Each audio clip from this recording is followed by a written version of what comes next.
Along with abdominal fat, the belly pouch is one of the most stubborn fat deposits in the human body, especially in men. We're talking about the lateral abdominal fat deposits, commonly known as love handles or muffin tops. Yes, they're frustrating, persistent, resistant, and hormone dependent. Today, we'll create a scientific, realistic plan to reduce them. I can't promise you miracles because they don't exist, but honestly, if you apply what I'm going to tell you today about training, nutrition, hormones, and habits, in a few weeks you'll start to see improvements. What exactly are they? Love handles? These are subcutaneous fat deposits above the iliac crests, near your center of gravity. They commonly appear after age 30 for various reasons. At this age, we reduce our energy expenditure due to bad habits, we already have lower sensitivity to catecholamines, and most people have some subcutaneous fat deposits. Once love handles appear, they usually get worse and worse throughout life, but can they really be reduced or even eliminated? Before we get into specific strategies, do you remember? I'll say this once, you need a sustained energy deficit. In another video, we cover 15 ways to achieve it. I recommend that you watch it and choose the ones that best fit your life. Now, do you really want to get rid of that stubborn fat? Let's go for it. First, be patient. I'm telling you what you don't want to hear first because without it, nothing else will make sense. Because of hormonal, biomechanical, and anatomical factors, this type of fat is very hard to eliminate. First, fat, both subcutaneous and visceral, located in the body's center of gravity, is much harder to eliminate than fat located in distal areas. Acral areas include the legs, arms, or face. The body appears to prefer storing fat nearer to its center of gravity. That's why, when you start a caloric deficit, one of the first signs that you're losing fat is a thinning or sharpening of the face. On the other hand, it's a noticeable change and gets many comments. Hey Borja, you look thinner, right? Some comments are nice, others not so much. But belly fat is usually the last to go. Understanding the characteristics of this type of fat is essential if we want to get rid of it. It has more alpha adrenergic receptors and fewer beta adrenergic receptors. Usually it's the opposite. The beta adrenergic receptors, which react to exercise and fasting, dominate. That area gets less blood flow. We need blood to reach the fat properly if we want to get rid of it. The reason is simple. Fat is made up of triglycerides that break down into fatty acids. These fatty acids have to leave the fat to reach the muscle and other tissues, and there they get oxidized. The highways are actually blood vessels. More sensitivity to the hormone insulin. In this type of fat, the main hormone that stores it, there is a lower degree of lipolysis, and fatty acids are released from these areas with greater difficulty. What does all this mean? The fat around the waist releases less fat into the blood and at a much slower rate compared to other areas, which is why it is lost more slowly. It also means that less blood reaches those areas to carry away the fatty acids that are being released. Fat cells in those areas are more sensitive to storing hormones like insulin, making it easier for fat to build up there. So be patient and remember this fat will be the last to go. Visceral fat, which is more dangerous, disappears before love handles because it has more beta adrenergic receptors.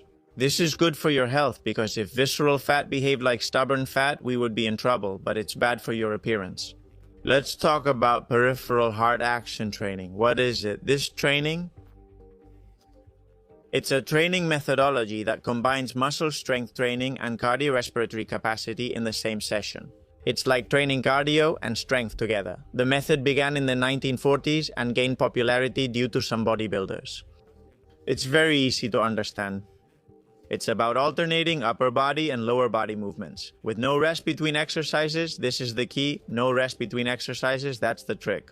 The point here is the short rest, the selection of exercises, and combining agonist and antagonist muscles so you don't reach muscle failure.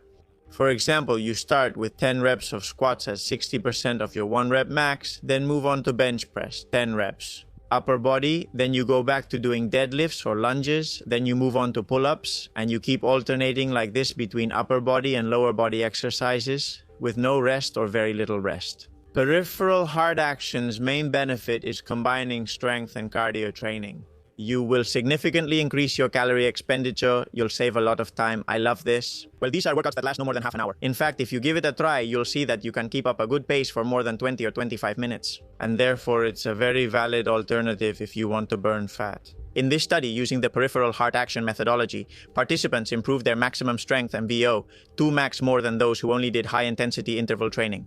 This doesn't mean high-intensity interval training can't burn this fat, but you need to do it correctly or combine it with something else. I'll explain now. Combining high-intensity interval training and LIS, let's first review the terminology. What is high-intensity interval training? It's very simple.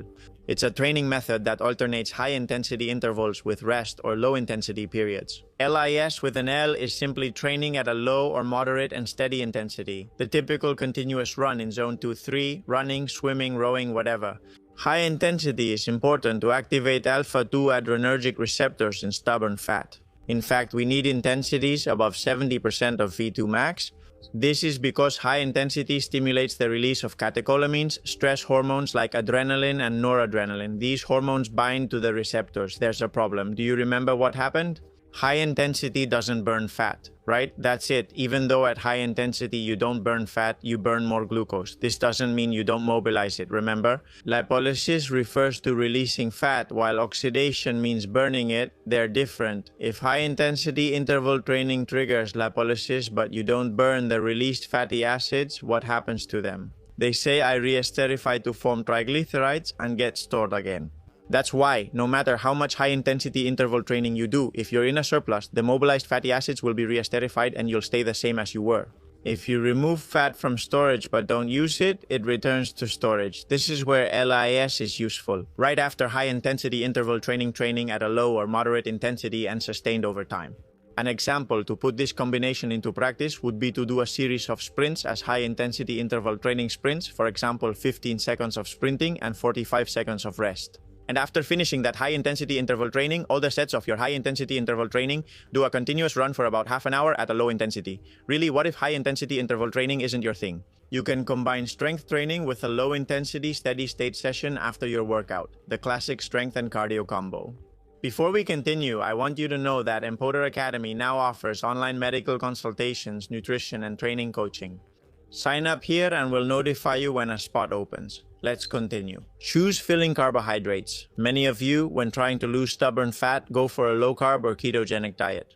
This approach can work for some, especially those with higher body fat, but not necessarily for losing stubborn fat. It's usually not enough, since we need carbohydrates to train at high intensity, and a keto diet is basically a diet with almost no carbohydrates.